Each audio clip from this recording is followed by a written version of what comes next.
ڕەنگێکی یاخی لە بادینانە پێیەکی لە بیقاع بوو لای ڕێبەرۆجالان پێیەکی دیکەی لە چیاکانی کوردستان دژی شەڕی کورد بە کورد بوو لەسەر و بنەمایە 4 جار دیداری مەسعود بارزانی ڕەت دەکاتەوە سەرکردە و پێشەنگ و پێشمەرگە و گەریلایەکی ئازا بوو لە یەک کاتدا شەڕی دوو ڕژێمی داگیرکەری دەکرد بەهۆی ئازایەتی و هەستی وڵات پارێزی ڕێبەرۆجالان دەمانچەکەی خۆی بە دیاری پێدەدات بەشدار بووە لە تەقاندنی یەکەم فیشەکی پەکەکەش دژی سوپای تورێ ئەو شەهید سادق سندیە تەلیسمێکی درەوشاوەی ناوپەڕەکانی مێژووی شۆڕشی کوردە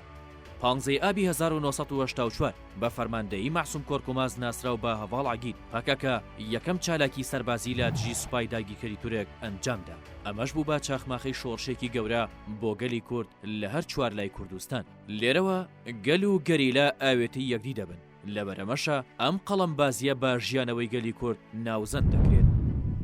لە باشووری کوردستان یەکەم وڵات پارێز کە پەیوەندی بە پەکەکەوە دەکات شەهید سادق عومەرە فەرماندە عەگید بە هاوکاری ئەو ئامادەکاری دەکات بۆ دەستپێکردنی خەباتی چەکداری پەکەکە شەهید سادق چەک و کەرەستەی بۆ دابین کردوون و گەریلاکانی لەسەر بەکارهێنانی چەک پەروەردە کردووە سادق عومەر سندی کێ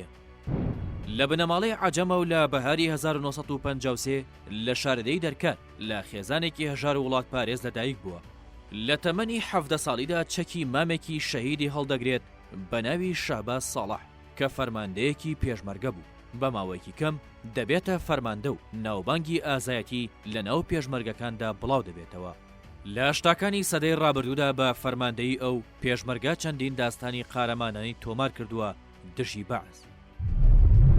ئاشنابوونی شەهید سادق بە ڕێبازی پەکەکە شەهید سادق هاوڕێ و هاوخەباتی فەرماندەی مێژووی پەکەکە هەڤاڵ عەگید بوو بە کەسایەتی شۆڕشگێڕی ئەو کاریگەر دەبێت و لێرەوە چیرۆکی ژیانی لەگەڵ پەکەکە دەست پێ دەکات لەو قۆناغەدا هەموو هەوڵێکی خۆی دەخاتە گەڕ بۆ دروستکردنی هەمانگی لە نێوان گەریلا و پێشمەرگەدا ئەندازیاری ڕاستەقینەی ڕاپەڕین بوو هەفتەیەک دوای دەستپێکردنی ڕاپەڕینی بەهاری 1991 لە ڕانیە شەهید سادق و کۆمەڵێک هاوڕێی وڵات پارێزی لە هەفتانین لەگەڵ گەریلاکان کۆبوونەوەیەکی نهێنی دەکەن لەو کۆبوونەوەیەدا پلانی ئەنجامدانی ڕاپەڕیندا دەڕێژن لە دەڤەری بادینان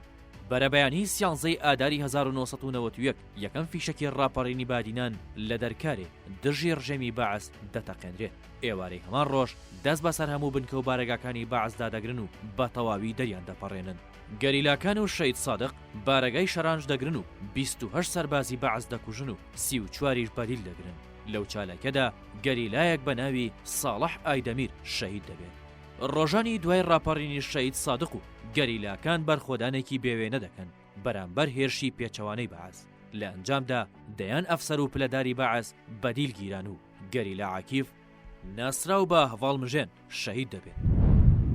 لە دوای ڕاپەڕین شەهید سادق عومەر 3 جار چۆتە دیداری ڕێبەرۆجالان لە بیقاع بەهۆی ئازایەتی و جوامێریەکەیەوە ڕێبەرۆجالان دەمانچەکەی خۆی بە دیاری پێدەدات لە دوایین دیداردا لەلایەن ڕێبەرۆجالانەوە پێشنیار دەکرێت بە سەرۆکی پارتی ئازادی کوردستان پاک مەسعود بارزانی سەرۆکی پەدەکە 4 جار دێتە زاخۆ و داوای دیداری شەهید سادق دەکات بەڵام ئەو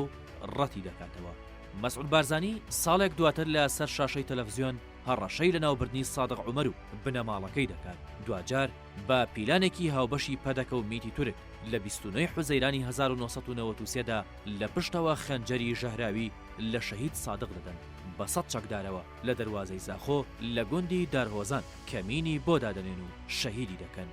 لە ئێستاشدا دلۆڤان سادق کوڕی شەهید سادق سندی لە ڕۆژی 7 نیسانی 2021ەوە بەبێ بڕیاری دادگا و بە فەرمانی مەسرور بارزانی زیندانی کرد.